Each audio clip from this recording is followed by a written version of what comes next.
আমায় শেষ গোসল করাইবে যেদিন পাড়া প্রতিবেশী।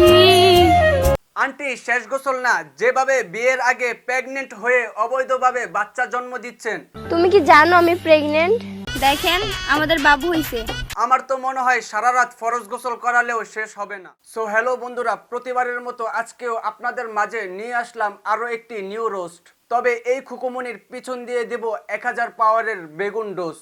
তাই কথা না বাড়িয়ে চলুন এবার তাড়াতাড়ি আসল খেলাটা শুরু করি। সো গাইস, যারা যারা আমার গার্মেন্টস এর ভিডিও দেখতে চাও, তা না হয় বুঝলাম আপনি বাংলা গার্মেন্টসে কাজ করেন, কিন্তু দিন দুপুরে জঙ্গলে এসব কি করছেন?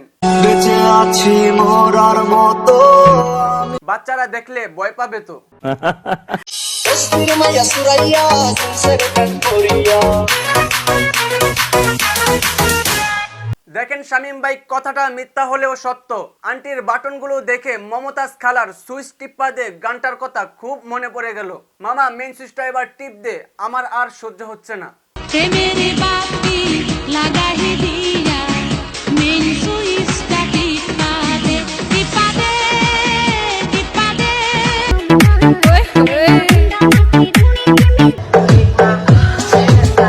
প্রথমে বোরকা, তারপর ওড়না ছাড়া 3 পিস,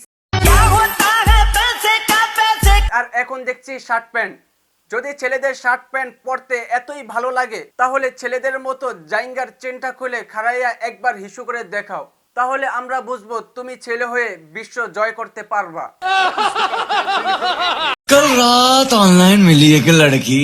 একবার চুলের অবস্থাটা দেখেন না, মনে হয় পাগলা গারদ থেকে উঠে আসছে। দেখো না, তুমিও বেঁচে আছো, আমিও বেঁচে আছি। আর পা দেখলে বোঝা যায় মাশাআল্লাহ রূপের রহস্য কি। আটা ময়দা সুজি মানে 3 ইঞ্চি মেকআপ। সঠিক বলেছেন। আসলে ভাই, এরা বাস্তবে ছেলেদের কাছে পাত্তা না পেয়ে টিকটকে এখন হাজারো গ্রামের চাচাতো ভাইদের ক্রাশ। কিন্তু আফসোস, আমাদের মতো জনিদার ক্রাশ এখনো হইতে পারলো না। যারা এখনো বিয়া করেন নাই কিন্তু ভাবছেন আগামীতে করবেন, আঙ্কেল হিসেবে ছোট্ট একটি উপদেশ দিচ্ছি, দয়া করে পা দেখে করবেন। কেননা বর্তমানে আটা ময়দা সুজির দাম যেভাবে বাড়ছে, আপনার পকেটে মেকআপ কেনার টাকা নাও থাকতে পারে।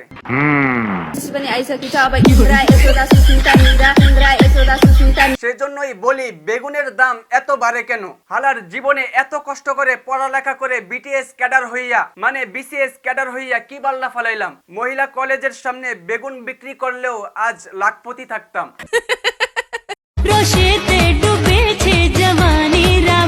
তা না হয় মানলাম রসের আগুনে আপনার টমেটো পেকে গেছে, কিন্তু পাশে থাকা জন্তুটা এমন করতেছে কেন? আমার তো মনে হয় কয়েক বোতল বাংলা খাওয়ার পরেও যখন নেশা হয় নাই, তখন পিনিকের ঠেলায় এমন করতেছে। আমি বিশ্বাস করি না। উপরে উপরে মিঠা, নিচে তো সর্বকালা, তাই তো তোরে আমার লাগে না বালা, বালানা বালানায় আমার মন বালানা। কি কেমন দিলাম? আমায় শেষ গোসল করাইবে যেদিন পাড়া প্রতিবেশী। আন্টি শেষ গোসল না, যেভাবে বিয়ের আগে প্রেগনেন্ট হয়ে অবৈধভাবে বাচ্চা জন্ম দিচ্ছেন। তুমি কি জানো আমি প্রেগনেন্ট? দেখেন আমাদের বাবু হইছে। আমার তো মনে হয় সারা রাত ফরজ গোসল করালেও শেষ হবে না। যদি মৃত্যুকে এতই ভয় পেয়ে থাকেন, তাহলে বুকের উপর ওড়নাটা কোথায়? সো মৃত্যু নিয়ে ফাইজলামি বাদ দেন, এখনো সময় আছে, ভালো হয়ে যান। বন্ধুরা, এই কথা বলে আমি আমার আজকের ভিডিওটি শেষ করব। সো ভিডিওটি যদি ভালো লেগে থাকে, তাহলে অবশ্যই চ্যানেলটি সাবস্ক্রাইব করে পাশে থাকা বেল আইকনটি বাজিয়ে রাখবেন।